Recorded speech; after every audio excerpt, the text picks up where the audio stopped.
Today on the Hobby Grotto, we're looking at a fast way to paint those Blood Knights.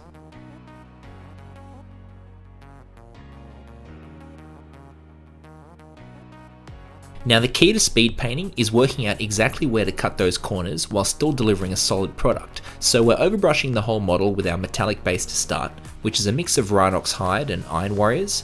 Heavier on the Rhinox because we mainly want that brown but with a metallic glimmer. And overbrushing is just a heavier form of dry brushing where we aren't wiping off quite as much paint before brushing the Mini. Which is good for base coats, this is all just going to speed the process up. If you're wondering why I'm wearing a glove, it's because I have to handle this model a lot more than I usually would due to its tiny single leg joint on the base. I'd always recommend doing this with fragile models as dry brushing can be quite rigorous on the Mini. I actually wish GW wouldn't do this on Minis, but that's a talk for another time.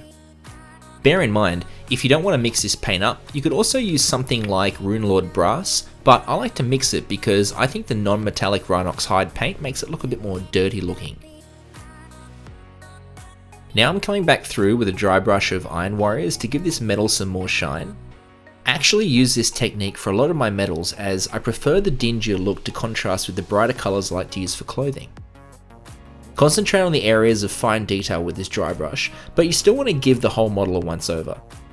When that's done, you've already saved a lot of time because the majority of this miniature is metallic armour. Now that we've got this nice metallic base coat over everything, I'm coming back and repainting anything that's not going to be metal with Abaddon Black. Repainting like this, it's not always necessary when speed painting because you're going to be covering up that metal with layers of other colour anyway, but it's very useful for this miniature for two reasons. Firstly, a lot of these parts are going to be black anyway, and secondly, some of the other colours I'm using are quite bright, so it's going to create some nice additional black lining to help these colours pop a bit more. You could paint these details purple or red for a more traditional look, but I'm using Cyberite green because that's the colour I use for the rest of my Soulblight army, and I think using a stark contrasting colour like this is always a good bet with all the other dark colours on the Mini. Bright tones like this will require a couple of coats over black, so always remember to keep your paints nice and thin.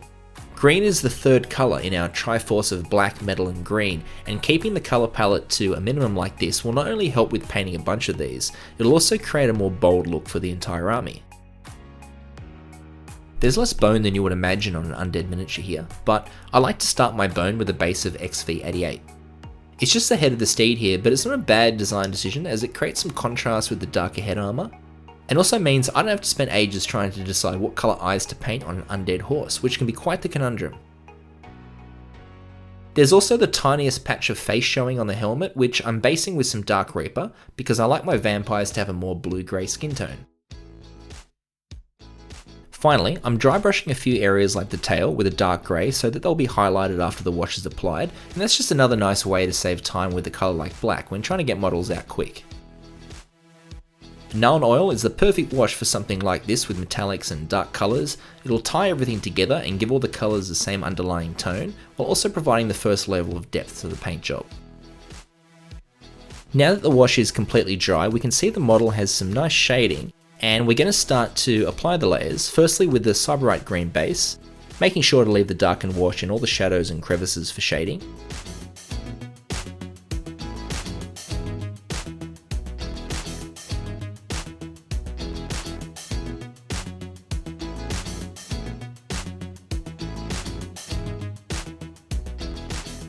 To help blend the layers a bit more, I've mixed Cyberite green and Gorse-Blaster green in equal parts, and I'm applying another highlight layer a bit more sparingly than the last.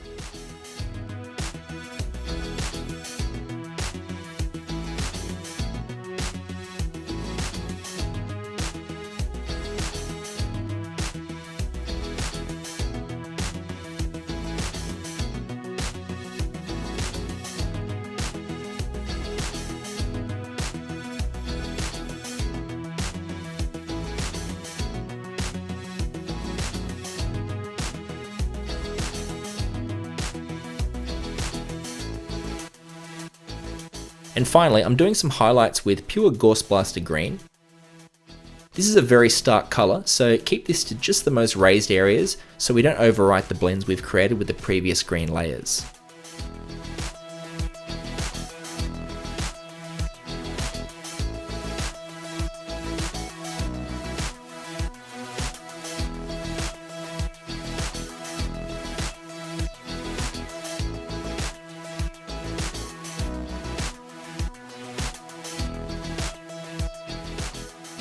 So same as with the green, the bone parts are getting the base layer reapplied first,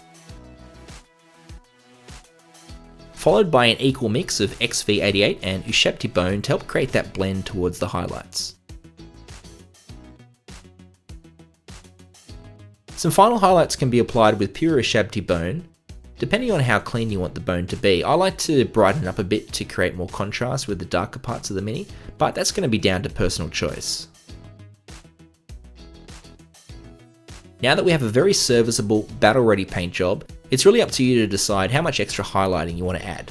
But I'm also taking the time here to pick out tiny details like the teeth, which will also help complete the overall look of the model, particularly with a focal point like the face. You don't want to be skimping any details there. It's always important to paint to your purpose, and if you want to get models like this out on the table fast, just keep them to a bold, simple colour scheme and don't get too lost in the highlighting stages. You can always come back later once you have a bunch of models painted and add highlights like this quite easily in a batch.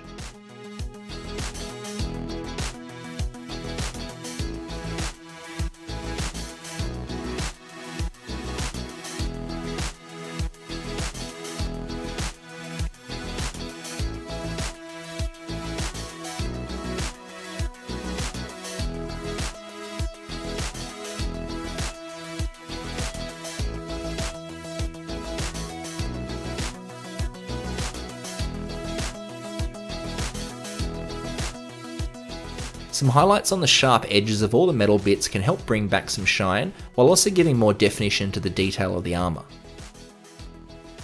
With metallics, most of the work is done by the paints themselves as well as the wash, but this can be a nice way to add some finishing touches.